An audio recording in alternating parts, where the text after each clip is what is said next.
As U.S. President Donald Trump escalates his threats to take over Greenland, Canada is looking north, thinking more than ever about sovereignty and security. Manitoba Premier Wab Kinew is reminding Canadians of a provincial portal that already exists. There's only one port and one rail line that feeds the Arctic, and that would be absolutely essential for us to maintain sovereignty in Canada's Arctic, and that is at Churchill, and that is in Manitoba. Kinew says the port of Churchill, located on Hudson Bay in northern Manitoba, would be Canada's, quote, only hope if Trump follows through with annexing Greenland. Look at the world's great shipping hubs, Singapore, Rotterdam, Shanghai. They all share the same traits: warm waters, huge populations, easy highway access. But at 58.8 degrees north, on the frozen edge of the Canadian Arctic, something that should be impossible is happening. There is no highway leading in. The nearest major city is 1,000 kilometers away. Just 870 people live here. For half the year, the water is locked in ice. And yet hundreds of millions of dollars are pouring into this tiny outpost because it may hold the key to Canada's entire future. This is the story of Churchill, Manitoba, Canada's quietest project and its boldest gamble yet. To understand why any government would pour more than $800 million into a town of fewer than 1,000 people, you have to ignore the political map and study the physical geography. Churchill sits on the western shore of Hudson Bay. To the untrained eye, Hudson Bay looks like a bay. In reality, it is a massive inland sea, stretching across more than 1.2 million square kilometers, an area larger than Germany and France combined. It is a quirk of geology, a vast indentation in the continent that lets deep water ships penetrate right into the center of North America. Through the Hudson Strait, this inland sea connects directly to the Atlantic. But a port is useless without a way to move goods onto land, and this is where Churchill's killer advantage comes in. It is the only Arctic port on Earth with a direct rail link to the North American grid. The Hudson Bay Railway runs nearly 1,000 kilometers south from the permafrost of Churchill to the rail hubs around Winnipeg, tying the Arctic coast straight into Canada's agricultural heartland and the continental rail network beyond. For a farmer in Saskatchewan or a manufacturer in the US Midwest, that changes everything. Getting goods to Europe usually means railing east to Montreal or down the Mississippi. Churchill offers a backdoor under ideal conditions. Ships from Europe can reach it in as little as 7 days, compared to the 2 weeks it takes to navigate the locks and channels of the St. Lawrence Seaway. For decades, though, this shortcut had a padlock on the door: the ice. Through most of the 20th century, the ice of Hudson Bay was the ultimate gatekeeper, limiting the shipping season to a brief window in late summer. But the planet is changing, and it is changing fastest at the poles. Since 1980, ice cover on Hudson Bay has dropped by nearly 50%. The shipping season that used to be a sprint is becoming a marathon, now stretching comfortably from July through November. Analysts predict that by 2040, Hudson Bay could be open to commercial traffic almost year-round. What was once a 4-month window is quietly becoming a permanent gateway. And if you want the real story behind how Canada is still holding its ground through tariffs, wars, and hard times, hit join below to join the membership for exclusive documentaries you won't see anywhere else about Canada's progress and rise through uncertainty. And this connects to something far bigger: the race over the top of the world. Consider the math of global trade. A shipping conglomerate moving cargo from Hamburg to Shanghai currently goes through the Suez Canal, a trip of 21,000 kilometers. Go over the top through the Canadian Arctic instead, and that distance drops to 15,000 kilometers. That is a difference of 6,000 kilometers. In logistics, that is an eternity. It shaves 12 days off a voyage and saves $500,000 in fuel on a single trip.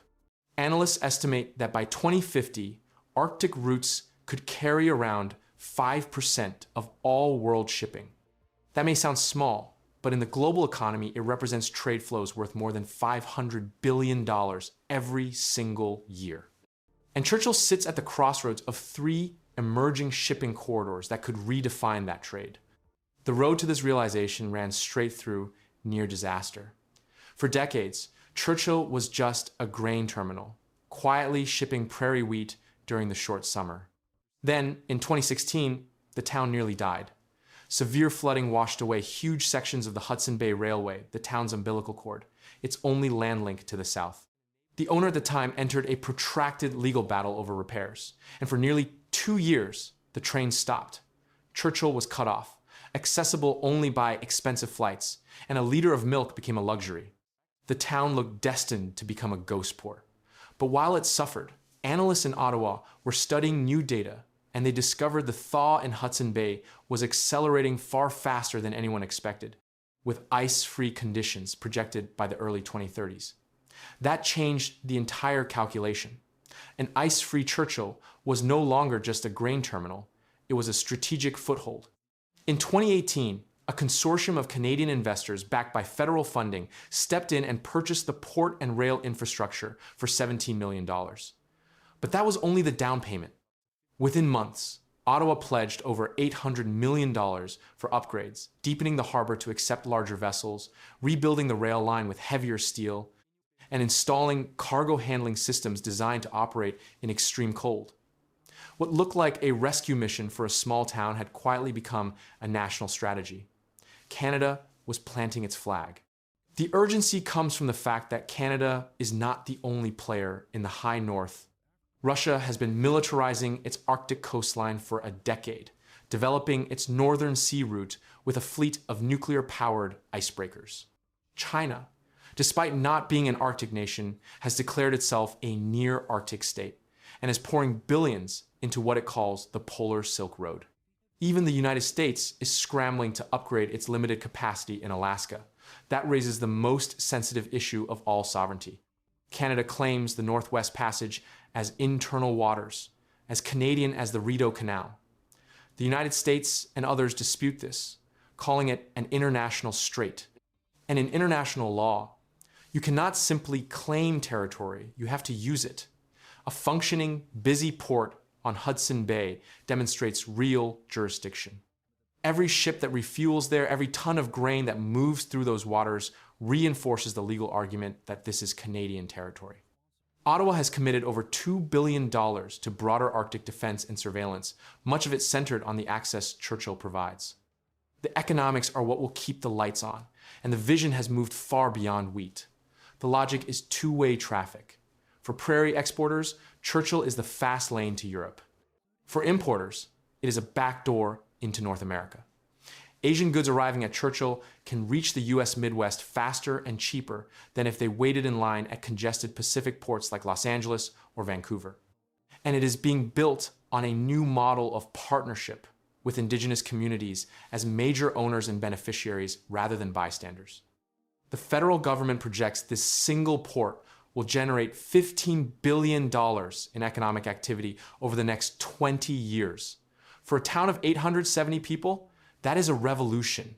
But the Arctic does not forgive mistakes. More ships mean greater risks to fragile ecosystems and wildlife migration routes. And an oil spill in these waters would be catastrophic and nearly impossible to clean up. The same climate change opening the waters is also making the weather more volatile, with unpredictable ice and extreme storms that can halt operations as easily as the melt enables them. The $800 million invested so far is only the beginning. Maintaining a world-class port in the sub-zero zone will demand continuous funding and unwavering political will. Yet the momentum is undeniable. European shipping companies are already exploring long-term partnerships. Asian manufacturers are eyeing the route.